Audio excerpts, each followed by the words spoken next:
También nos entramos a preguntar sobre las reconversiones de los liderazgos que existen en Occidente y en cuánto impacta esa reconversión de liderazgos. Cuando hablamos de reconversión de liderazgo decimos, bueno, Francisco ha sido un líder indudablemente para Occidente. De hecho, las presencias multitudinarias, o mejor dicho, las presencias numerosas de casas reales, las presencias numerosas de líderes de todo el mundo allí en el Vaticano para despedirlo, marcaban más que nada lo que ha significado, lo simbólico. Yo me quedo pensando porque en lo individual entiendo que la ida de la partida de Francisco, la muerte de Francisco, con la salida también de otra líder hace 5 o 6 años, como ha sido Angela Merkel, han traído cierto clima que no es del todo propicio para Occidente. En un momento que la humanidad se replantea muchísimas cosas y entra en un tono de beligerante, lleva como para preocuparse mucho. Y cuando entramos a pensar esto decimos, bueno, ¿quién podemos llegar a convocar? Digo, porque estos son temas que quizás nos parezcan lejanos, pero la verdad son muy cercanos siempre. Siempre son muy cercanos porque nos ponemos a pensar claramente qué mundo es el que se nos viene por delante. Juan Negri es analista internacional, politólogo, y queríamos preguntarle un poco sobre esto. Juan, ¿qué tal? Buen día, ¿cómo le va? ¿Cómo está usted? ¿Qué tal? Buen día, ¿cómo anda? Bien, gracias por atendernos, Juan. ¿Qué es lo que se nos viene por delante? Bueno, siempre es buena la pregunta, ¿eh? La verdad, genérica, sí, amplia, abierta como pocas, pero la verdad, si supiéramos, diríamos todo, sería más fácil.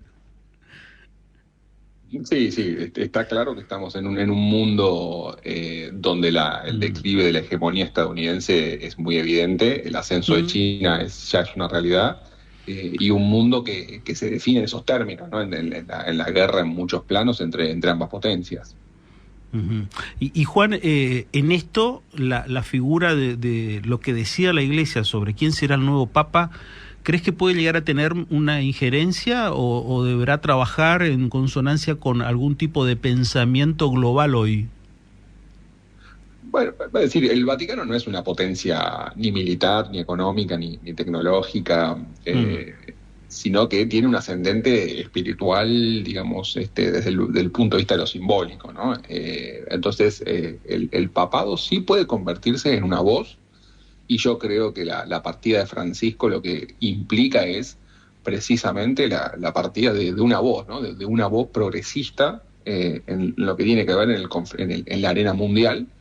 Y definitivamente, bueno, hay un rol para la diplomacia vaticana. Francisco la ejerció bastante activamente, con resultados dispares, ¿eh? No le fue tan bien siempre. Entonces, no hay que sobreestimar. Estamos en un momento donde estamos todos muy atentos al Vaticano, entonces no hay que sobreestimar lo que el Vaticano puede hacer, pero sin dudas es un actor que cuenta, digamos. Pero no es un actor determinante, vos me decís, es un actor que cuenta y no es un detalle menor.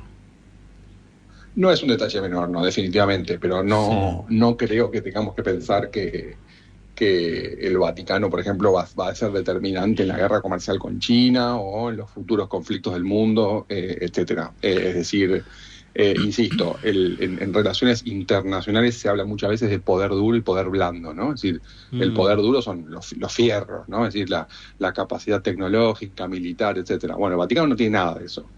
Tiene poder blando, es una referencia para millones de católicos en todo el mundo, es una autoridad moral, es una autoridad que se escucha, es una voz que se escucha, que tiene un acceso privilegiado, es una de las personas más conocidas del planeta.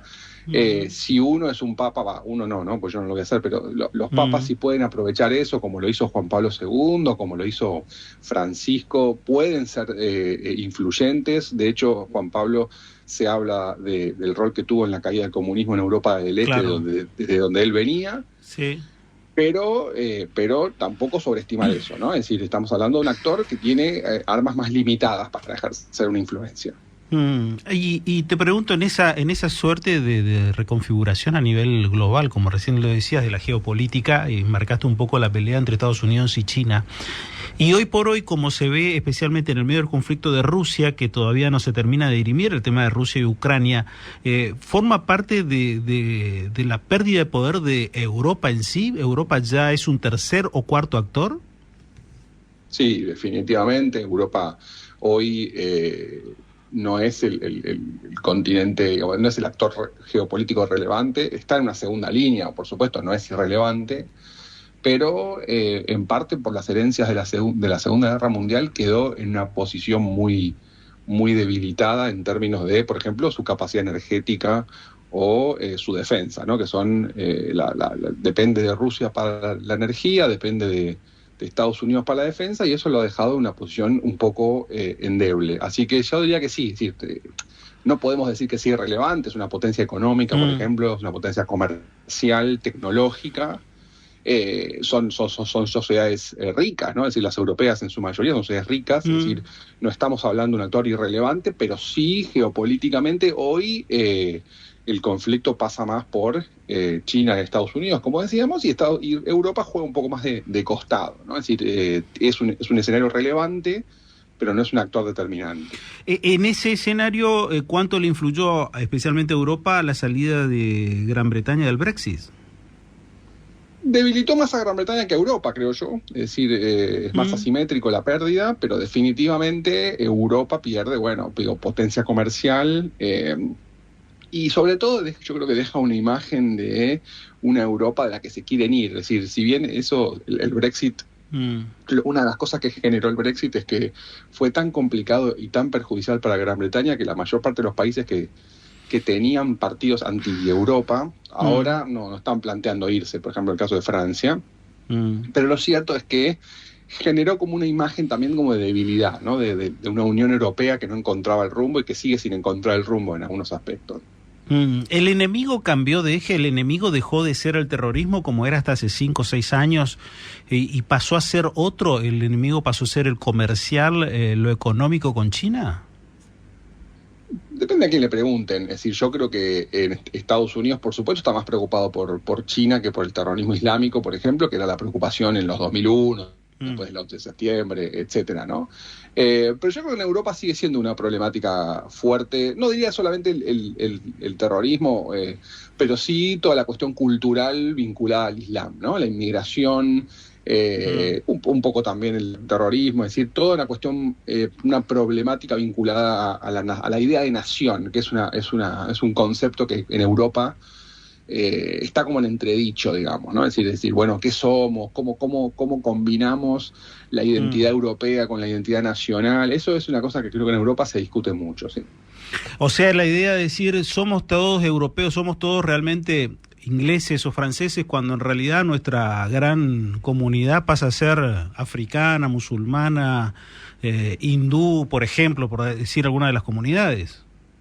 Sí, sí, creo que sí, creo que en Europa está muy presente la idea de que somos en varios de los países, qué están haciendo con nuestro país, sí, definitivamente, es decir, y cómo integramos esa identidad inmigratoria, digamos, a nuestra identidad. Eso es un mensaje que está muy fuerte en Europa, con esta idea de, bueno, practican otra religión, se visten de manera distinta, tienen otras costumbres, y siempre sobrevuela esta idea de, bueno, pueden adaptarse a vivir los inmigrantes en una sociedad abierta, democrática. Eso yo creo que está muy presente en Europa, que la Unión Europea potenció, digamos, porque la Unión Europea diluye las capacidades y las soberanías nacionales en pos de la integración regional.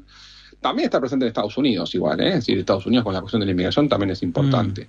Pero me parece que en Europa, por ejemplo, todo el tema, la cuestión islámica y musulmana y el terrorismo está mucho más presente definitivamente. ¿Y nosotros cómo estamos? ¿Cómo nos ves a nosotros en ese contexto geopolítico? ¿Regalados con Estados Unidos? ¿Cómo nos ves?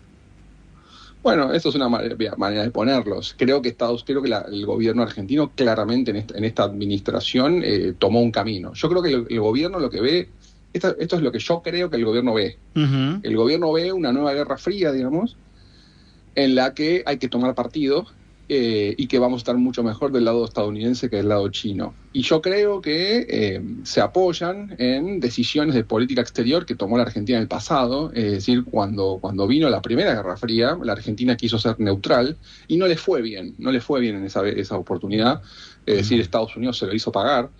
Entonces yo creo, y Estados Unidos en esa coyuntura, estoy hablando de la década del 50, de la década del 60, apoyó muchísimo más a Brasil con fondos, etcétera, y de hecho Brasil es el momento en que Brasil sobrepasa a la Argentina en capacidad económica, por ejemplo. Recordemos que en la primera mitad del siglo XX, Argentina era un país más rico que Brasil. Entonces yo creo que el gobierno lo que dice es, estamos frente a una situación muy similar a esa, y esta vez hay que tomar partido, y por razones geopolíticas, por razones geográficas, financieras, el fondo, lo que fuera, tenemos que elegir entre Estados Unidos y China, y definitivamente eligió Argentina. Eligió Estados Unidos. Sí, de cualquier manera, sí, claramente, no solamente Argentina, digo, América Latina en general, una integración en ese mundo secundaria, ¿no? Es decir, América Latina no es una potencia ni económica, ni comercial, ni tecnológica, definitivamente.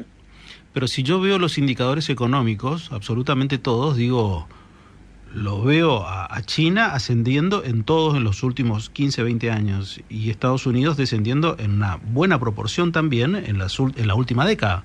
Digo, estoy jugando...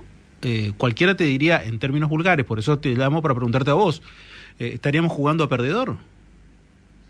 Bueno, yo imagino que la apuesta del gobierno es, si me preguntas mi opinión, yo te diría, obviamente, Argentina tiene la capacidad de o debería tener la capacidad de insertarse, como se dice ahora, inteligente, ¿no? Es decir, no provocar a Estados Unidos, saber que Estados Unidos tiene unas líneas rojas, claro. Y sin embargo aprovechar, por ejemplo, el crecimiento comercial de China. Y yo creo que eso se puede hacer, pero me parece que políticamente, me parece que la Argentina ve al mundo bipolar, o sea, el gobierno, y decide actuar en ese sentido. Claro. Como estrategia, esto estamos hablando en lo que vos ves, no estamos hablando ni algo que vos estés vinculado al gobierno, ni la estrategia del gobierno, lo más mínimo, solamente lo que vos y yo estamos viendo en términos políticos, eso quiero dejarlo bien en claro. Claro. Que es una cuestión estratégica y que cree y apuesta que en realidad allí es donde podemos estar mejor.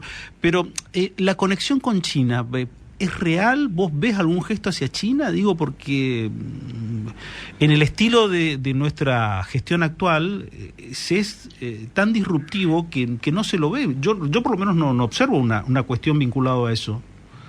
Entonces, el punto de partida me parece que es obvio, que es que nosotros no somos orientales, ¿no? Es decir, claro. Todavía, América Latina es Occidente. Entonces, tenemos mucho más que ver con la Revolución Francesa y con la caída del Imperio Romano, sí, que con lo que pudo haber sido en su momento, la historia china, de la cual no estoy tan familiarizado. Entonces hay un punto de partida en el que es difícil abrazar a China, digamos, no somos Vietnam. Pero sí es cierto que, por ejemplo, las administraciones peronistas, por ejemplo, buscaron mucho más un acercamiento a lo que ellos llaman, lo que ellos pensaban que no era potencias no occidentales, digamos, ¿no? Entonces, una apertura a Rusia, a Irán en su momento también, y China con el tema de las bases en Neuquén, por ejemplo, o más vínculos comerciales, el famoso swap con China. Entonces, claro, por supuesto, lo que nosotros no vemos es, insisto, una especie de amalgama cultural, pero claro, de vuelta, porque América Latina sigue estando en Occidente, pero si uno mira algunas cosas puntuales, insisto, ¿no? Como el swap o la base militar, uno ve que ha habido un acercamiento a China definitivamente, sí. Sí, pero eso es lo que el gobierno, sí, me parece que le quiere bajar la intensidad. Claro, pero a ver, yo miro otra cosa, miro Brasil, y Brasil tampoco tiene una identidad cercana a China como nosotros no tenemos, pero ellos no tuvieron ningún problema y se acercaron mucho más. Definitivamente, pero ahí es donde el gobierno argentino dice, no, este camino no nos conviene. Es decir, y ellos claro, yo creo que lo piensan abiertamente. Yo creo que ellos piensan que esa oscilar, esa tercera posición, que es lo que la Argentina quiso hacer en la Guerra Fría, esa tercera posición es peligrosa. O sea, el gobierno piensa eso y piensa que vamos a estar mejor, incluso geoestratégicamente. O sea, yo creo que la Argentina piensa que el acceso al Atlántico Sur incluso le puede traer ventajas en una eventual, digamos, rediscusión de la soberanía de Malvinas, y que ahí con Estados Unidos le conviene tener a la potencia de la OTAN como Estados Unidos pensando que la Argentina es un socio de confianza en, insisto, el acceso a los recursos estratégicos y a los incluso los pasos navieros en el Atlántico Sur, definitivamente. Claro. Sí. Yo entiendo claramente lo siguiente, que la tercera posición, esa de la pseudo neutralidad, no es un buen resultado. Yo puedo estar diciendo claramente que para mí hoy apostar por Estados Unidos, desde una tranquilidad de un estudio en Corrientes, de un estudio de radio, decirlo fácilmente, haciendo dibujitos en mi cuaderno, es más, Estados Unidos es el perdedor, obviamente, que es de un tono hasta que puede llegar a ser de irresponsabilidad, pero no dudo de que apostando entre China y Estados Unidos hay que apostar entre alguno de los dos. Antes que la neutralidad no fue buen resultado. Apostar por cualquiera de los dos, por lo menos sería salir de esa neutralidad que algún rédito podremos llegar a obtener. Bueno, lo que pasa es que si eso es cierto, es decir, ahí hay una primera pregunta que es, bueno, ¿es cierto que tenemos que apostar por uno u otro o vamos a poder aprovechar de los dos? Si es cierto que la neutralidad es un error, para Argentina es mucho más costoso apostar por China, por dónde está ubicada, por los vínculos financieros, en el caso particular de nuestro país, por el Fondo Monetario. Entonces, apostar abiertamente por China para Argentina es difícil, insisto, no somos un país africano, no somos un país de Asia, claro, que está cerca de China, cuyos vínculos históricos, culturales, comerciales, etcétera, no son tan fuertes con Occidente como en el caso de estos países. Para la Argentina, apostar jugarse un pleno con China es complicado, es complicado. La pregunta es esa, digamos, si realmente nosotros tenemos que definitivamente elegir uno u otro. Yo creo que el gobierno piensa que sí, tal vez el gobierno es más inteligente de lo que yo pienso y dice, no, bueno, en realidad vamos a sobreactuar pro americanismo, pero vamos a seguir con el swap y vamos a tratar de sacar ventaja a esa situación lo más que podamos. Digo, habrá que verlo. Sí, claramente, volviendo a tu pregunta original, sí, estamos desde lo discursivo entregados, si se quiere, a Estados Unidos, ¿no? Ahora, está bien, lo que sí aparece que es real, también yendo a lo discursivo, es la muerte del Mercosur. Sí, pero bueno, pero eso no es de este gobierno, digamos. No es una situación que viene arrastrando. Es decir, el Mercosur es un esquema súper rígido, un bloque geopolítico creado a principios de los 90, cuando China no existía. ¿Por qué brasileñas a 10 pesos cuando las podría comprar chinas a 2? ¿No? Entonces, hay una situación de proteccionismo que beneficia mucho a Brasil, que yo creo que muestra las limitaciones del Mercosur. Siempre y un bloque que es muy difícil de reformar. Claro, sí. Vos sabés que siempre recuerdo mucho una anécdota que contó una suerte de mea culpa de Pepe Mujica sobre el tema del Mercosur. Dijo, no supimos administrar nuestras diferencias más allá de que tengamos ideológicamente en su momento, teníamos coincidencias, para poder ser realmente productivos, que por ejemplo en los vehículos pueda producir la carrocería un país, el otro los artículos secundarios como lo que podrían llegar a ser las cubiertas otro país, y poder trabajar en forma geopolítica. Esa fue uno de los pocos líderes que escuché que ha tenido una suerte de autocrítica muy importante. Lo ha hecho Pepe Mujica en su momento. La verdad, un gusto escucharte, Juan. Gracias por estos minutos. Lo mismo digo, un abrazo. Gracias a Juan Negri, analista internacional, hablando sobre esta reconfiguración a nivel global, que bueno, se puede llegar a dar o no.